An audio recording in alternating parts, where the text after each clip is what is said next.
Ahoy there, Captain Benzie here, coming at you with another video for EVE Echoes.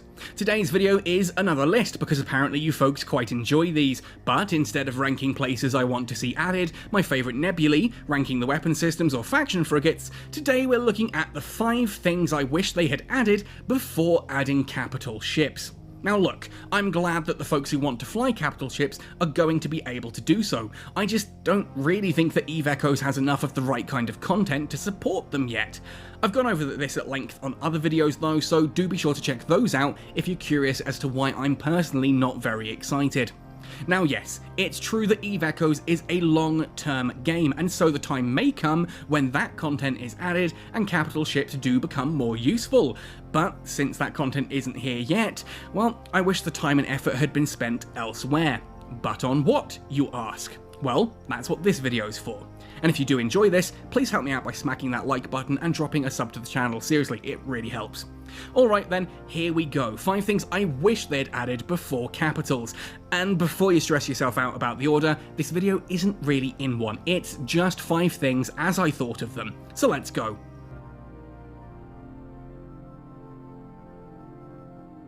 Exploration is in a pretty dire situation right now. As I'm recording this, it's been almost 2 months since Exploration launched, and I am still getting daily messages from folks asking what they're doing wrong because they've followed my guides and still can't find any relic or data sites. The thing is, they're not doing anything wrong. The system is just set up in such a way that it is quite possible that no sites exist in an entire region at a given moment. That's naturally a problem, as you can easily waste entire hours of playtime achieving literally nothing as you go around searching for something that doesn't exist. And if your playtime is limited, well, that's less than ideal, isn't it? So obviously, Exploration needs some fixes, mostly changing the respawn system to match that of EVE Online, where a despawned site respawns within 2 minutes, but somewhere else in the same region, meaning that there are always sites to find if you're willing to look for them. But this is an easy fix, and capitals took a decent amount of time, energy and resources to add, so I'd suggest we could go a little bit further and also add the actual hacking minigame. Basically, in EVE Echoes, if you're lucky enough to even find a site right now, you lock onto a container, you orbit it, and you just wait whilst the game repeatedly rolls a dice to see if you're lucky enough to get the loot. Woo! In EVE Online, however, there's a whole minigame that's kind of like a cross between Minesweeper and some kind of crazy strategy board game. Essentially, you maneuver a virus through a web of nodes, attacking defensive subsystems, and using the information that you glean to find the system core. It's great fun, and whilst skills can make it slightly easier by increasing your margin of error, it still comes down to player skill and knowledge to actually open the more difficult caches. Now of course, whilst it would be pointless without the fix to Exploration spawn rates, as exciting content is all well and good, but not if folks can't access it, adding this would add massive variety to EVE Echoes by generating an entirely new playstyle and something else for new players to do and engage with.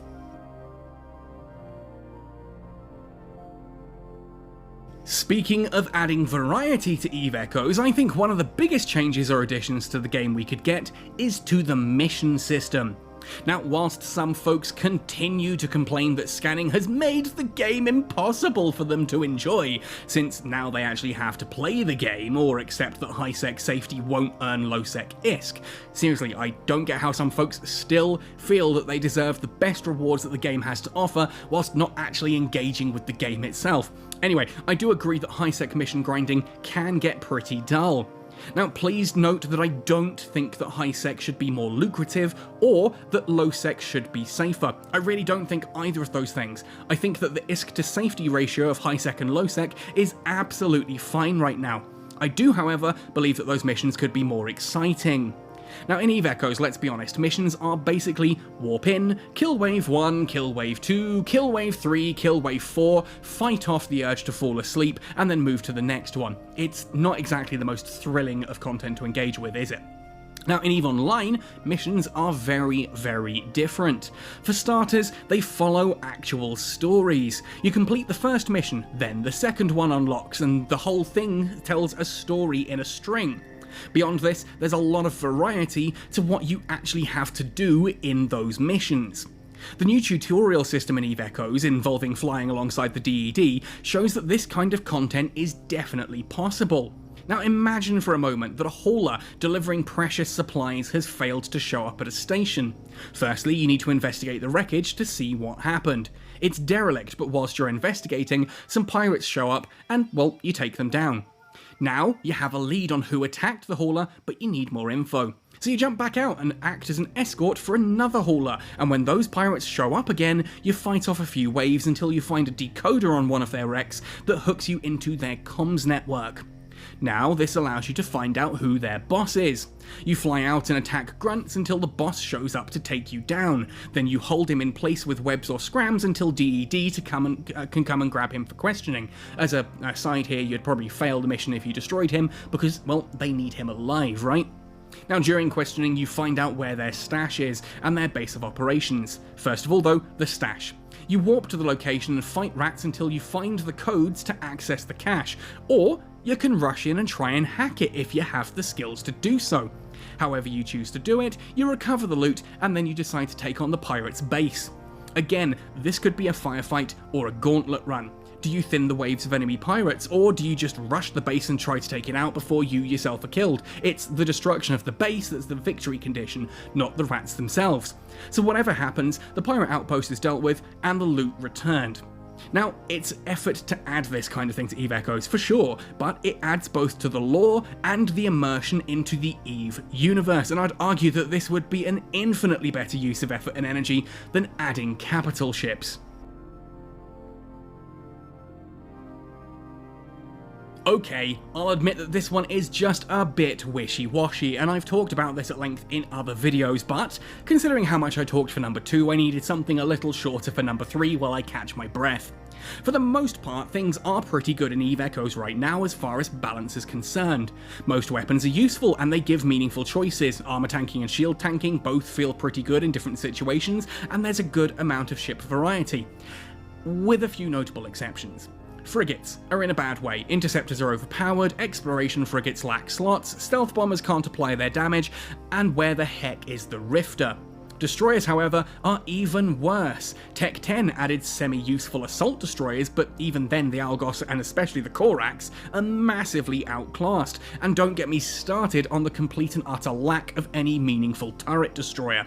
Now, I've covered those elsewhere if you're interested in knowing more on those. I'll put links on screen in the description if I remember. Now, what about combat hurricanes, harbingers, drakes, feroxes, etc. at Tech 10?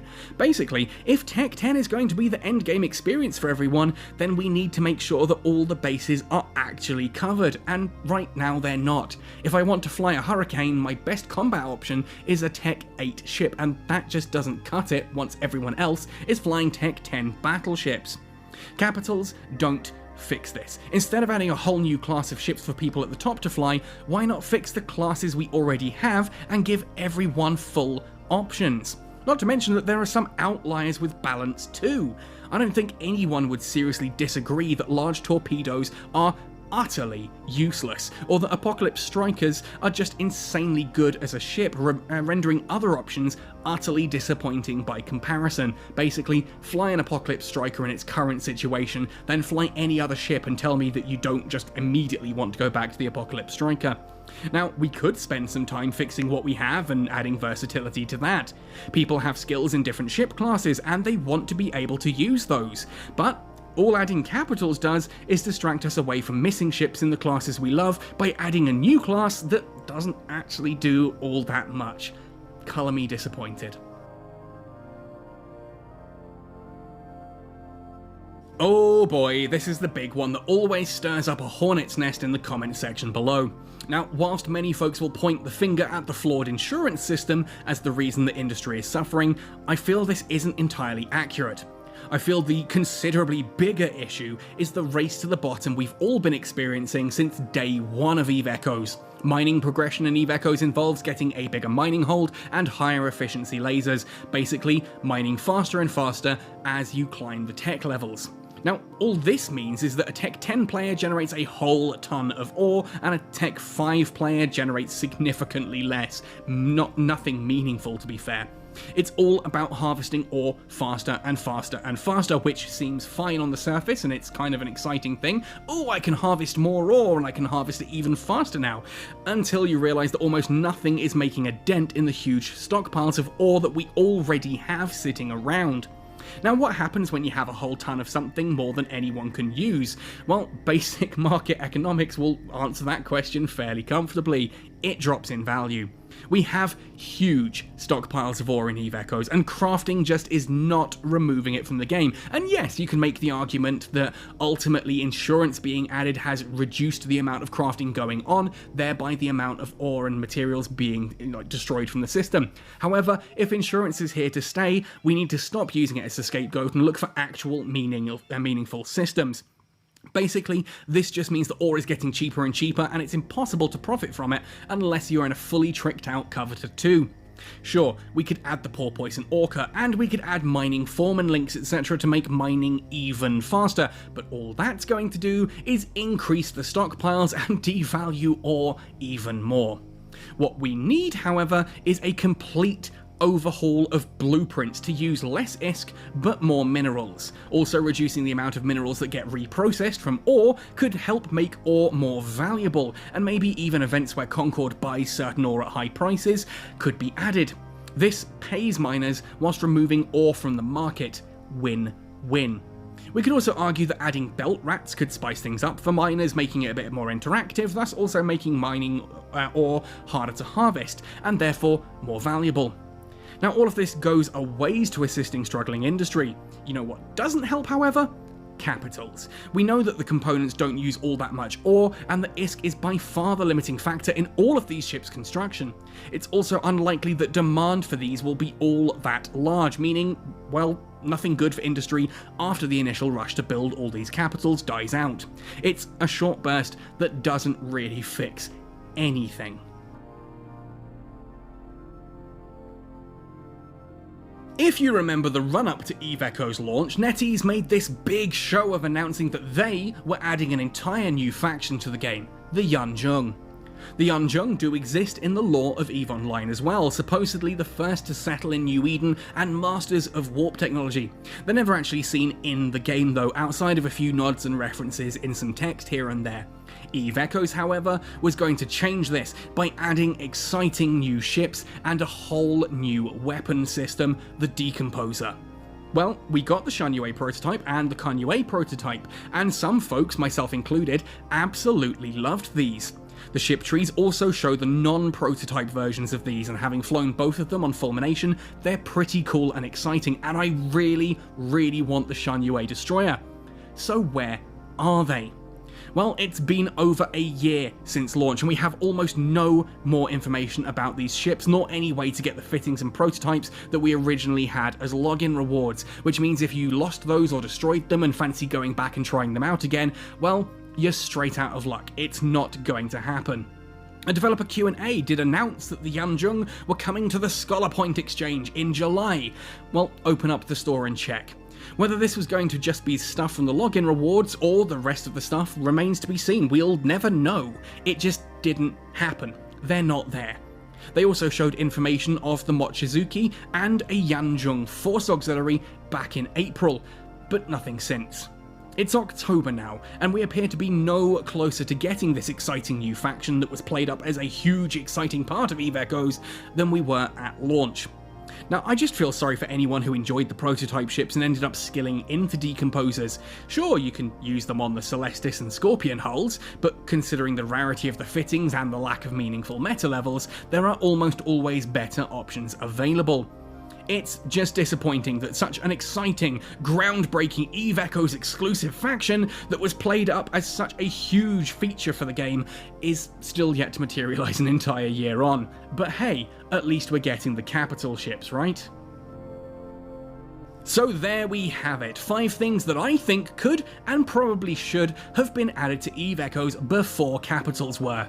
This doesn't even mention the addition of ships like the Tengu and the other Tier 3 cruisers, and the Svipul and the Tier 3 destroyers, the Firetail and the other Empire faction frigates, or, I don't know, the addition of lore sites like the actual freaking EVE Gate, something that I still can't quite believe doesn't exist in EVE Echoes. Like seriously, check out my video on the top 5 sites I want added to the game and you'll hopefully just be as baffled as I am that that is just not there.